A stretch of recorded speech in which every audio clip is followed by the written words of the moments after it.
Salut les amis, c'est Body et on se retrouve pour une nouvelle vidéo ici de PVM. Donc je me suis mis en tête de taper les Free Ghost 3 score 300.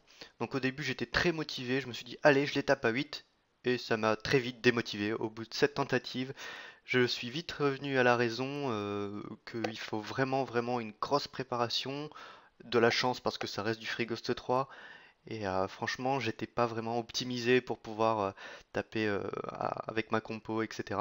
Donc ma compo principale à 8, vous pouvez rajouter Eka Flip, Héliotrope et Zobal sur les 5 persos que vous voyez, les 6 persos, non, les 5 persos que vous voyez ici sur la map.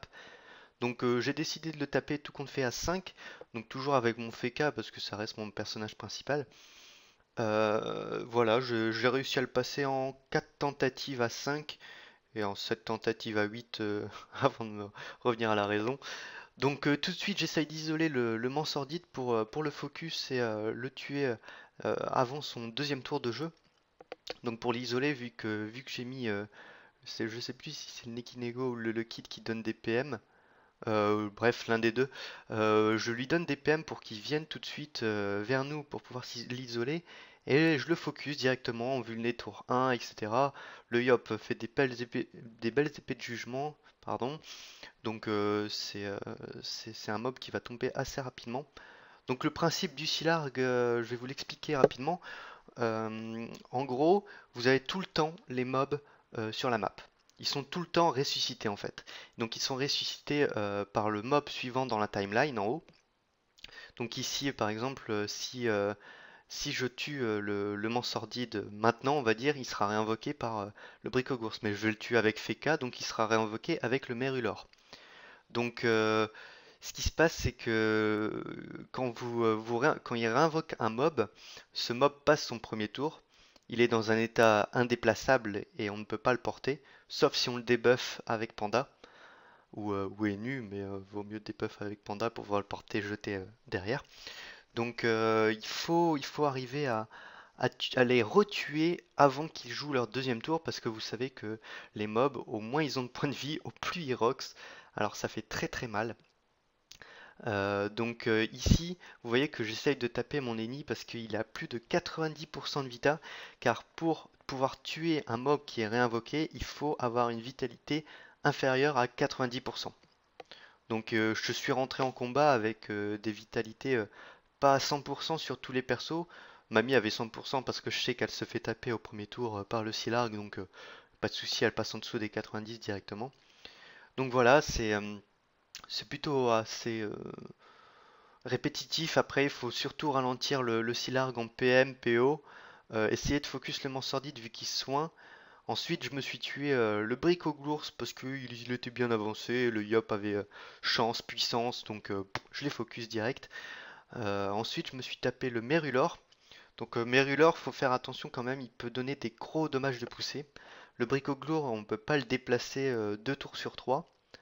Et qu'est-ce qu'il a le Mansordide? Ah oui, Mansordide 2 tours sur 3, il renvoie des dégâts en ligne.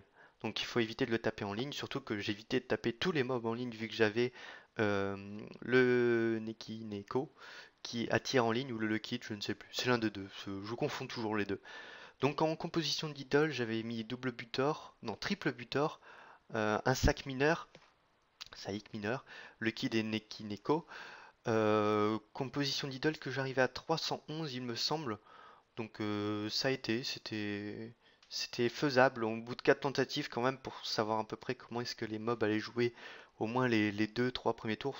Sachant que là c'est toujours la tentative où on fait n'importe quoi, où ça passe. Donc là où on voit le premier tour, j'ai oublié de boubou avec Feka, paf, je reviens, je repars. Du coup, il est isolé.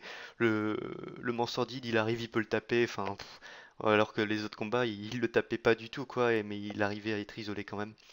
Donc là, ça va être la mort du Merulor, Ah non, là, j'ai fait gros fail. Gros fail. Je vais le laisser genre à 150 points de vie, un truc comme ça, surtout que je pensais qu'Ennie avait tous ses PM, donc j'aurais pu le tuer, mais là c'est impossible que je le tue. Donc j'essaye de ralentir toujours des PM aussi larges, et là t'as Sainto qui me dit one shot parce que laisser non c'est pas Morsedite, c'est un Merulor avec si peu de points de vie, on se dit c'est bon, c'est la fin, il va te taper de loin, et quand il tape de loin, ça dépend de sa vita, et boum! Non, il vient au cac, et il pousse, pff, tranquille, tranquille. Donc là, ce qu'il faut, c'est que je laisse le Silark de ce côté-là, vu que les mobs vont être réinvoqués de ce côté-là. C'est un peu compliqué d'expliquer la réinvocation des mobs. Vous pouvez toujours regarder des tutos sur internet, il n'y a pas de souci. Donc là, je décide de porter la team et de la jeter de l'autre côté, au côté du Bricoglours. Donc attention Bricoglours aussi, parce que tous les mobs, en gros, me hossent au corps à corps. Tous, tous, tous. Avec le buteur qui rajoute 100, 180, 200 puissance au mob au corps à corps. De dégâts, pardon. Pour 100 de dégâts au corps à corps, c'est du one shot assuré. Donc là, je décide de barricade mon petit panda avant de tuer les mobs, parce qu'il faut savoir que quand on tue un mob réinvoqué sur une case, sur un cercle de 4 cases, il me semble, ça fait des dégâts. Et là, vu qu'il était au corps à corps du Bricoglours, et je ne savais pas trop si ça prenait en compte les buteurs ou pas, j'ai préféré directement le barricade, comme ça, pouf, il est immunisé. Donc là, il restera plus que le Bricoglours et le Silarg. Donc le Silarg, il faut le ralentir au maximum. Je vais à chaque fois le repousser du côté des mobs. Il va se prendre surtout les dégâts des explosions, parce que j'ai pas envie de le taper directement et de lui donner plein de PM pour qu'il vienne au corps à corps et me one-shot 3 persos. Donc le Bricoglours, je vais le one-shot au tour suivant. Tour suivant avec une Coco du Yop. Faudra toujours faire attention à bien tuer les mobs. Donc ici je vais essayer de tuer le Merulor parce que c'est le premier à invoquer. Il faut savoir que quand on tue le premier invoqué, vu que c'est une réinvocation à la chaîne, c'est aussi une explosion à la chaîne. Si on tue le premier, tous les autres invoqués sont morts. Donc il faut faire gaffe aussi aux explosions, etc.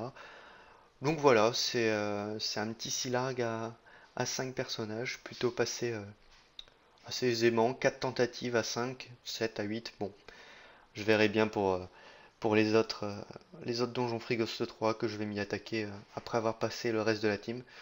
Si ça vous intéresse, n'hésitez pas à le dire en commentaire, que je mette une autre vidéo avec une autre composition à la place de Feka. Donc là je passe Feka parce que c'est mon personnage principal, bien entendu. Mais sinon j'aurais pu très bien prendre Heliotrope ou Ekaflip à la place de mon Feka. Là-dessus il n'y a pas de souci. Donc voilà, n'hésitez pas à me dire si ça vous a plu en commentaire et à laisser un big like en dessous de la vidéo. Et puis je vous dis à très bientôt pour une nouvelle vidéo. Je vous aime, bye bye!